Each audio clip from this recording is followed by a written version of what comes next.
Hi, I am Red Farrow. I have recently put out my album Communion. It was such a labor of love and I am so excited to tell you a little bit about it. I feel like I should be holding a guitar or something, but that would be fake because I did not play guitar on this album. I was given a grant from the Ontario Arts Council to record an EP, and when I got to last year, I was near the end of last year, I was like, wow, I don't have this ready yet, and I have the ideas and they're there, and maybe other people can relate with this, but it just took so much of me to get it out of me and to actually finish it and put it out there and to say, hey, I'm doing this, I'm putting out an EP, please check it out. And for me to actually sing on a song, that was the first time I ever did that, and that was very vulnerable. So each song on the EP was written with a different artist, aside from slow dancing, which was only done by me. Every process was a little bit different. With Mark, I had the skeleton of a song, I had that synth, I had some vocals written, and he kind of brought the words actually February Sanctuary in, and we're like, well, why don't we sing this as a duet? And Mark's a really good friend of mine since a long time, and yeah, so we finished that up. We both love harmonies so much, so in that song we're kind of dancing around each other. I love nothing more than a dramatic breakdown and then a build up. It was such a fun song to sing. Since I've started, I would say that most of my tracks have been collaborative. I have put out probably 14 or 15 songs now. I think only one or two I ever did all by myself. And I think that's something I love so much about music. I love when I have a style and I sit down with somebody else and I listen to our styles together, and it could be anything. And I come from a more electronic background, if somebody else comes from an acoustic background. For example, travel. I've wanted to work with Ronnie for so long, we've been friends forever, and he's such a talented musician. And he sent me some reference tracks to stuff that he thought that our sound would be together, which is something I do a lot with a lot of artists. I say, like, what do you think my sound and your sound together would be? And I sent him back a few ideas inspired by those tracks, and this is just kind of what we landed on. But funny enough, like about a week before it went out, we kind of scratched all the vocals, the melody, everything, and we put out a whole new song. So, and we fell in love, and we're like, this is it. This is it right here. The only thing that's been the same since the beginning was the rap. The rap verse was a fire since the very beginning, and that was such a fun song to work on. The next song was Sleeping Alone, which was the very first one that was ever written on the whole EP. It was with Nano Rose, who's such an incredible musician. His vocals are insane, and we were both inspired by M83 Coldplay kind of builds. Like, we wanted a big emotional build. We wanted guitars to come in, piano to come in. We wanted it all to just kind of like, and that's what we did, and that's what we got, and it was so much fun, and it's definitely been the hit of the EP. And you can't go wrong with vocals like that. It's been such a blast. We have a lot more stuff that we're actually working on right now. It's gonna be out soon. Slow Dancing was the last one to come on because I needed 5 songs. I know I had a few contenders, and it was really vulnerable because I think there's something about collaboration, which it obviously inspires creativity, but it also ensures that there's at least some level of like, we both, yeah, this is good, I think this is good, you think this is good, like, you're not alone in this. And Slow Dancing was like, oh, this is just me. Okay, I'm putting this one out by myself. Please don't hate it. And yeah, again, like I sang on it, as the vocals aren't like super like performative. It was just like a really fun song. I wanted something a little more houseier, a little more dancier, and to be honest, I am more excited, I think, to remix that song than I was to make it in the first place.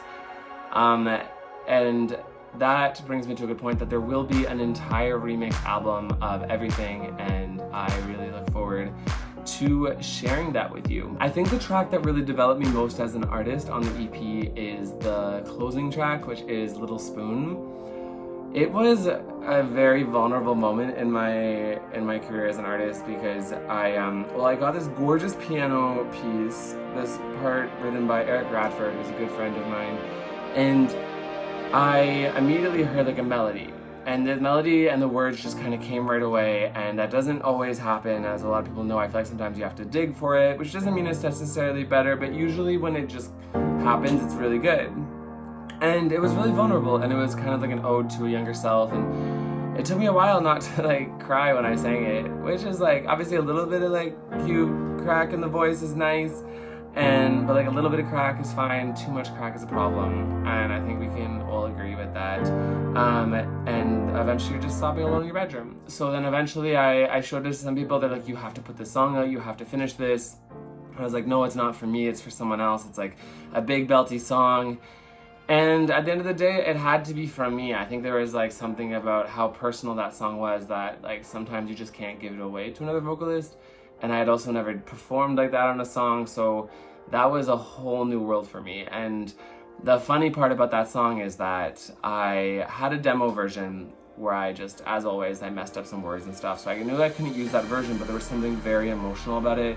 It was that perfect mix of like real versus I kind of actually I was saying actual words. And I went to the studio with an amazing vocal engineer, and he helped me track the entire song, and I was really happy with the verses, but the chorus, I think I was just so focused on getting it right, and I wasn't focused on what my friend Dex says. He says the vulnerability of performance. Like there's two aspects that make a song really hit well: the vulnerability of performance and the vulnerability of the production.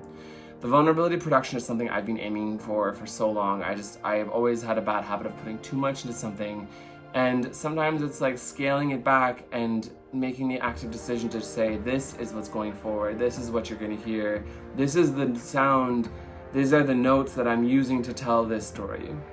And I love that. And that's a thing that I'm constantly working on. Vulnerability of performance is not hiding myself under 30 layers because I don't want anyone to hear me. It's saying like, hey, there is a vulnerability, a rawness to my vocals, and I hope it contributes to telling the story, and I'm willing to share that with you and open that up. So the message of the song, the experience of singing it, it was a trip. And I think that it really kind of, I don't know, it was just like a really nice moment, to a full circle moment of like when I came into the arts, how it took me so long to actually get here, my process of leaving a religious background, kind of finding my own identity, being there for myself. Yeah, it was a kind of a full circle moment for me, and I was so happy that I could put that song out with Eric. Yeah, so from beginning to end, there's a beautiful kind of trip from one song to another. The congruent element, the thing that glues it all together is, I think, the fact that we are all queer artists, the fact that it's all kind of a bit electronic and at the same time a little bit indie, a little bit pop, and they kind of all share elements of that. There's a lot of pads, a lot of organs, a lot of choirs, a lot of harmonies. And they all tell the story of identity, ultimately. Finding identity through yourself, through community, through your partners, which we've all done and tried to do.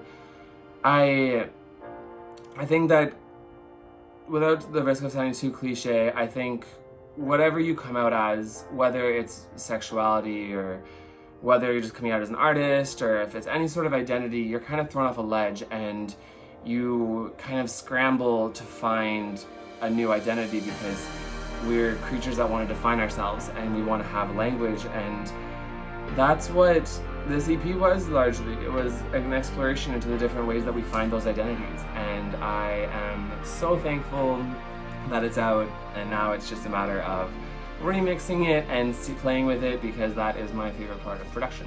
So thank you so much for taking the time to listen to this. I hope you have the most beautiful day, and if you want to check it out, the EP is called Communion. My name is Farrow. Thank you so much and have a great day.